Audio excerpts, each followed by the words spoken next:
पत्नी कोर्ट के अंदर रोती रही, गिड़गिड़ाती रही, लेकिन फिर भी कोर्ट ने उसकी एक भी नहीं सुनी।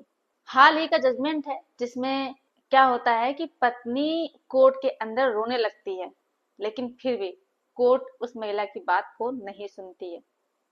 आपको बता दें कि हर जगह ज्यादातर जो केसेस चलते हैं 498 ए का या फिर डीवी का, तो पत्नियों के द्वारा जो 498 ए का केस होता है या डीवी का केस होता है, इन सारे केसेस का बहुत ही ज्यादा महिलाएं मिसयूज कर रही हैं।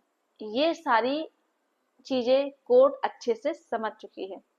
तो अभी हाल ही का जो जजमेंट है, आज हम इसके विषय में आप लोगों को इस वीडियो के माध्यम से बताने वाले हैं कि किस तरह से 498 ए के केस को खारिज किया गया है।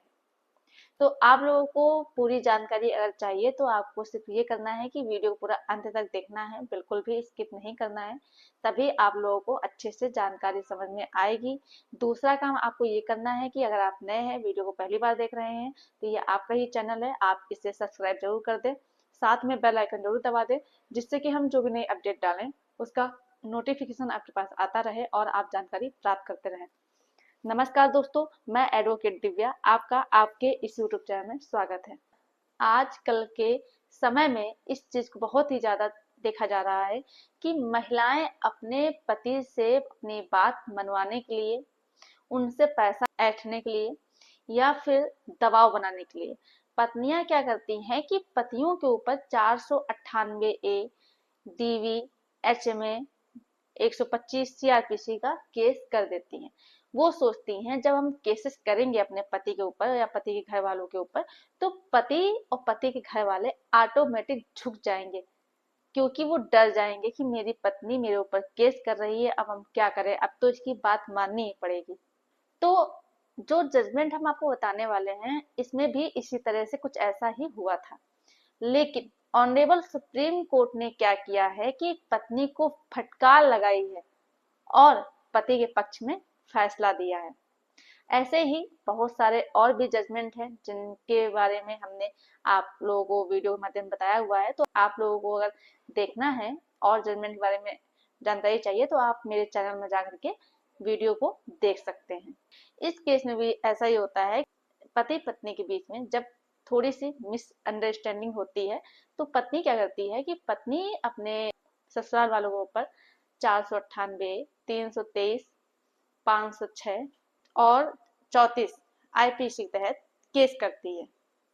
फिर इसके बाद जब वो एफआईआर कराती है तो फिर इसकी इन्वेस्टिगेशन चालू होती है और इन्वेस्टिगेशन होने के बाद चार्जशीट बन जाती है और चार्जशीट कोर्ट में प्रोड्यूस भी कर दी जाती है।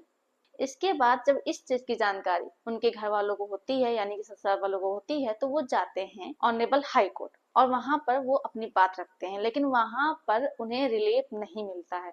तो अंतिम जो रास्ता बचता है वो बचता है सुप्रीम कोर्ट और वो लोग सुप्रीम कोर्ट जाते हैं। और फिर इसके बाद ऑनरेबल सुप्रीम कोर्ट ने सारी चीजों को देखा, समझा। फिर इसके बाद उन्होंने कुछ केसेस का हवाला दिया, जैसे कि अचिन गुप्ता का केस है, उसका हवाला दिया और ये बात कही कि पत्नी ने अगर फेक एलिगेशन लगाए हैं, उसने अगर ये कि लोग जैसे कि आम जब एफआईआर लिखवाते हैं या कंप्लेन करते हैं तो यही लिखवाते हैं कि मेरे घर वाले मेरे साथ क्रूरता करते हैं, ऐसे ही एप्लीकेशन दी हुई है और उसमें किसी भी पर्टिकुलर समय का, स्थान का जिक्र नहीं है, यानी कि ना समय लिखवाया है, ना स्थान लिखवाया है और ना ही कोई तारीख लिखवाई है। अगर इस तरह से अगर पत्नी ने एलिगेशन लगाए हैं तो ये एक तरह से फेक एलिगेशन यानी कि जर्नल एलिगेशन माने जाएंगे और इन केसेस को तुरंत खारिज कर दिया जाएगा। मान लीजिए कि पत्नी ने जो एलिगेशन लगाए हैं ये अगर सही है तो उन्हें प्रूव करना होगा। अगर वो प्रूफ नहीं कर पाती हैं, साक्ष्य नहीं दे पाती हैं, तो इस आधार पर कि पत्नी ने जो एलिगेशन लगाए हैं वो प्रूफ नहीं कर पा रही है, तो केस को खारिज कर दिया जाएगा। और साथ में दो बातें कही। पहली बात तो ये कही कि सरकार ने जो नया कानून बनाया है तो उसके अंतर्गत जो 498 में बातें लिखी थी, सेम कॉपी वही कर दी गई है, उसमें कोई भी बदलाव नहीं किया गया है। तो सरकार को आवश्यकता है कि इस तरह के अपराध को कम करने के लिए उन्हें बदलाव करना चाहिए। दूसरी बात जो कही वो ये कही कि जितने भी लोअर कोर्ट है, अगर वहां पर इस तरह के कोई केसेस आते हैं, पत्नी कोई एलिगेशन लगाती है और उस चीज का उसके पास सबूत नहीं है, साबित नहीं कर पा रही है कि उसके साथ ऐसा कुछ हुआ है, तो वो केस नीचे लोअर कोर्ट से ही खत्म कर देना चाहिए, ना कि ऊपर तक भेजना चाहिए। साथ में एक बात और कही कि अगर आपका मामला पुराना हो चुका है, तो चाहे कितना ही पुराना आपका मामला हो गया हो या फिर वर्तमान में वो किसी भी स्टेज में केस चल रहा हो, फिर भी उस एफआईआर को क्वैश कराया जा सकता है, यानी कि खारिज कराया जा सकता है। क्योंकि कई लोग ये कहना रहता है कि एफआईआर हुई थी और चार्जशीट भी आ गई, चार्जशीट आने के बाद मामला कोर्ट तक पहुंच गया है और अब उसका ट्रायल चल रहा है, तो अब जब ट्रायल चल रहा है तो अब एफआईआर क्वैश नहीं की जा सकती है। तो आपको बता दें ऐसा बिल्कुल भी नहीं है। तो ऑनरेबल सुप्रीम कोर्ट ने कहा है कि अगर आपके पास सबूत है तो आप ट्रायल के दौरान भी एफआईआर को क्वैश करा सकते हैं। तो इसमें भी यही चीजें थी कि पत्नी के द्वारा एलिगेशन जो लगाए गए थे उसके पास उन चीजों के एविडेंस यानी कि साक्ष्य नहीं थे, जिसकी वजह से कोर्ट में ये साबित नहीं कर पाए कि उन्होंने जो एलिगेशन लगाए हैं वो सही लगाए हैं। तो इस तरह से ये केस खारिज किया गया। दूसरा जो मामला था उसके अंदर वो ये था कि पत्नी ने जो एलिगेशन लगाए थे वो अपने पति के ऊपर नहीं लगाए थे, पति के घर वालों के ऊपर लगाए गए थे। तो इस तरह से ये एफआईआर को खत्म कर दिया गया।